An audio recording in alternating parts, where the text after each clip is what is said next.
কৃষ্ণ জয় গুৰু শংকৰ সৰ্বগুণাকৰ যাক এৰি নাহিকে উপাম তোহাৰি চৰণেৰেনো শতকোটি বাৰ এক কৰোহো প্ৰণাম প্ৰভু বাৰ এক কৰোহো প্ৰণাম।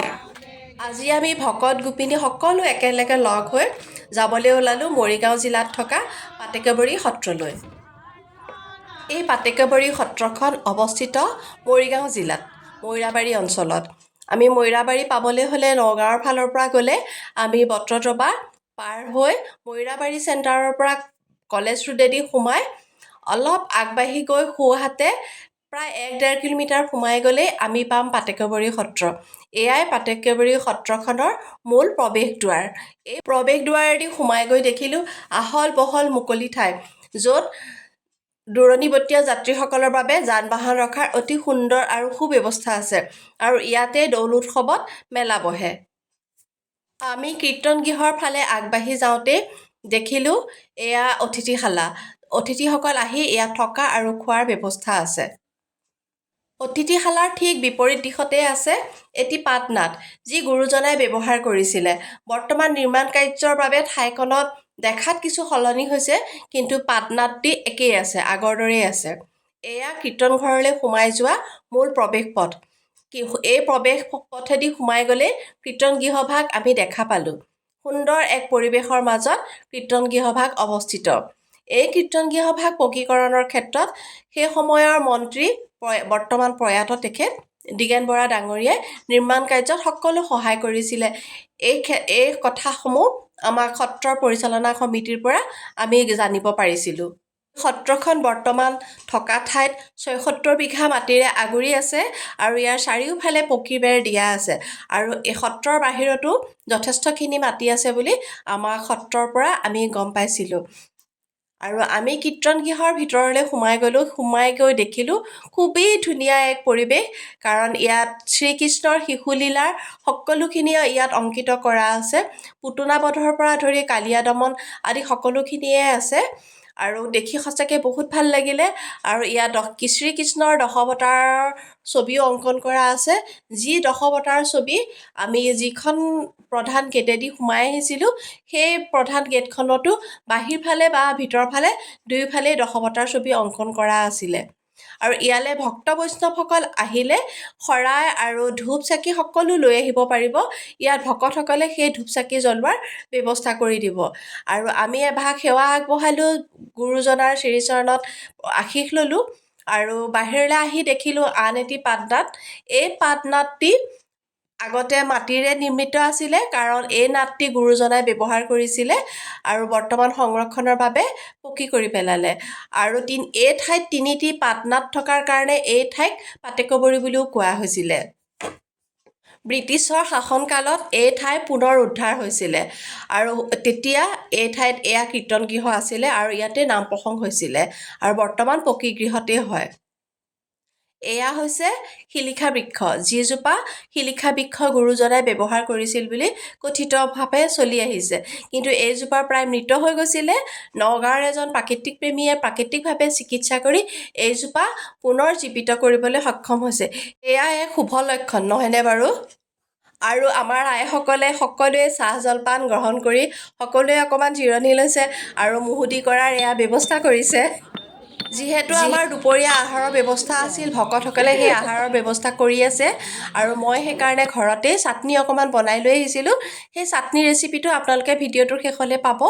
ভিডিঅ'টো শেষলৈকে চালে চাটনি ৰেচিপিটো পাই যাব। দুপৰীয়া ঠিক 12:30 হোৱাৰ লগে লগে দবা কাঁহৰ শব্দে গোটেই সত্ৰখন মুখৰিত কৰি পেলায়, কিয়নো এতিয়া ইয়াত দুপৰীয়াৰ প্ৰসংগ আৰম্ভ হ'ব আৰু সত্ৰাধিকাৰ ডাঙৰীয়াই দুপৰীয়াৰ প্ৰসংগ আৰম্ভ কৰিলে আৰু আমাৰ লগত যিসকল ভক্ত বৈষ্ণৱ গৈছিলে আৰু অন্য যাত্ৰীসকলেও আহি সেই নাম প্ৰসংগত অংশগ্ৰহণ কৰিলে।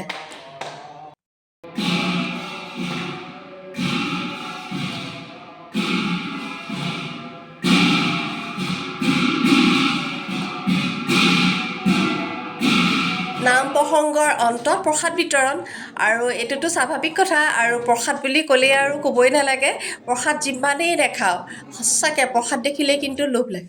আজি এয়া আমি আহিলোঁ পাটেকবৰী সত্ৰৰ মূল কীৰ্তন ঘৰত সেৱা কৰিলোঁ কৰি আমি এতিয়া ইয়াৰ সত্ৰাধিকাৰ তেখেতক অকণমান লগ কৰিম আৰু এই সত্ৰখনৰ বিষয়ে দুটামান কথা জানিম। আমি তেখেতক লগ কৰোঁ আৰু সত্ৰাধিকাৰ ডাঙৰীয়াক বিভিন্ন প্ৰশ্ন কৰিছিলোঁ আৰু তেখেতে যথাযথভাৱে উত্তৰ দিছিলে আৰু এই জন্মস্থানক লৈ যে বিতৰ্ক হৈছিলে সেয়াও তেওঁ মুকলিভাৱে ক'লে আৰু এই সত্ৰখনত উপযুক্ত প্ৰমাণ তথ্য সহকাৰে আছিলে আৰু সেই তথ্যসমূহৰ ভিত্তিতেই প্ৰমাণিত হ'ল যে এয়াই শংকৰদেৱৰ জন্মস্থান আৰু এতিয়া সেই বিতৰ্কৰ ওৰ পৰিলে আৰু এতিয়া সত্ৰখন খুব সুন্দৰভাৱে পৰিচালিত হৈ আছে। আৰু দুটামান প্ৰশ্ন কৰিছিলোঁ, তাৰ যথাযথ উত্তৰ পাব। আপোনালোকে ভিডিঅ'টো চাই থাকক, তাতেই আপোনালোকে তাৰ উত্তৰসমূহ পাব।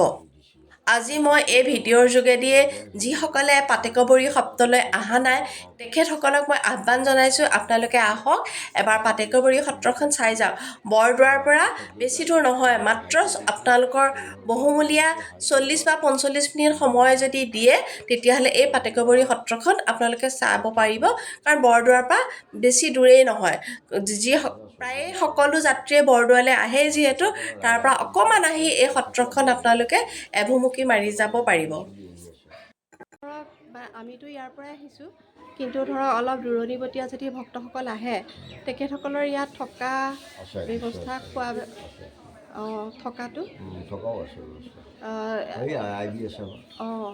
আৰু মানে থাকিবলৈ হ'লে কিবা দি থাকিব লাগিবনে নে এনেই? আপোনালোকে সেইটো লোৱা নাই, কিন্তু যদি লেতেৰা হয় তাৰমানে পৰিষ্কাৰ কৰাৰ নামত তাৰমানে আমি কোনোবাজনৰ হয়তো পৰিষ্কাৰ কৰাম, সেই পইচাটো তেতিয়া দিব লাগিব মিনিমাম এটা তাৰমানে চাফা কৰি দিয়ে অকণমান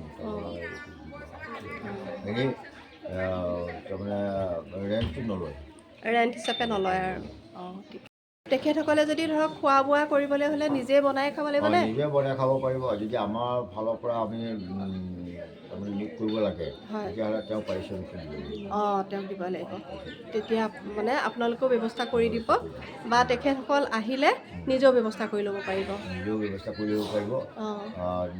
গোটেইখিনি তাতে আছে, তাৰমানে গেষ্ট ৰুমো আছে, ডাইনিং ৰুম আছে, বেডৰুম, লেট্ৰিন বাথৰুম চব আছে। এটা ৰুমত থাকিব আৰু গেষ্ট ৰুমত বনাব কৰিব, খাব, পানীৰ ব্যৱস্থা আছে, গোটেইখিনি আছে। যদি আমাৰ ভকতসকলে বা গোটেইখিনি খোৱা বোৱা সামগ্ৰীসহ ৰন্ধা বঢ়া গোটেইখিনি ব্যৱস্থা কৰিব লাগে, তেতিয়া সেইটো এটা সেইটো দিব লাগিব। সেইটো দিব লাগিব। হয়। ইয়াত যে আপোনালোকে প্ৰসংগ কৰে ভকতসকল আপোনালোকৰ ইয়াতে আছে যাত্ৰী? আজি এতিয়া শনিবাৰ কাৰণে যাত্ৰী কম, কালি দেওবাৰটো, কালি যাত্ৰী ভিৰ হ'ব। যাত্ৰী থাকেই নহয়? তেখেতসকলে প্ৰত্যেক দিনাই 4 প্ৰসংগ কৰে আৰু ভাদ মাহত 14 প্ৰসংগ কৰে।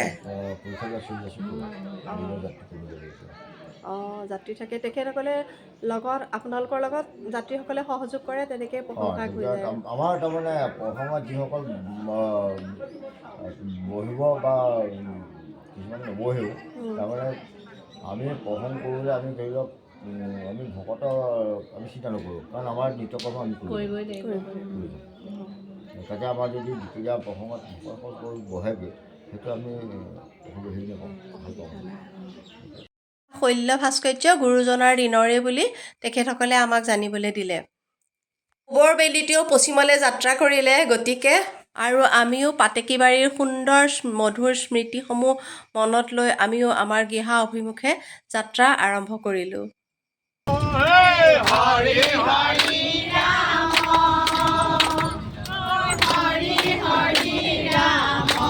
এতিয়া আহিলোঁ চাটনিৰ ৰেচিপিলৈ। যিসকলে মোৰ ভিডিঅ' আগতে চাইছে তেওঁলোকে জানে মোৰ ঘৰত যথেষ্ট পালেং হৈছিলে। সেয়া পালেঙেই মই ছিঙি আনিলোঁ, আনি ঠাৰিখিনি আঁতৰাই পালেঙৰ পাতখিনি ল'লোঁ আৰু এয়া ঘৰৰে জলকীয়া। বিভিন্ন গছৰ জলকীয়াৰ কাৰণে জলকীয়া সকলো বেলেগ বেলেগ ডিজাইনৰ দেখিবলৈ। আৰু ল'লোঁ মই মধুসোলেং পাত, মধুসোলেঙৰ অকল পাতখিনিয়ে ল'লোঁ, ইয়াৰো ঠাৰিখিনি মই আঁতৰাই ল'লোঁ। ধুই পৰিষ্কাৰ কৰি এটি শুকান কেৰাহী ল'লোঁ। শুকান কেৰাহীত মই তেল দিয়া নাই কিন্তু, আৰু তাতে মই প্ৰথমতে পালেংখিনি অকণমান সিজিবলৈ বেছি সময় লাগে কাৰণে পালেংখিনি দি দিলোঁ আৰু তাতে সোনকালে সিজি আহিবলৈ আৰু পালেঙৰ পৰা পানী ওলাবৰ কাৰণে মই নিমখ দি দিলোঁ। নিমখখিনি দি অকণমান সময় লৰাই পেলাই মই পালেংখিনি ঢাকি থৈ দিলোঁ আৰু ঢাকি থৈ দিয়াৰ লগে লগে পালেংখিনি শুহি যাব।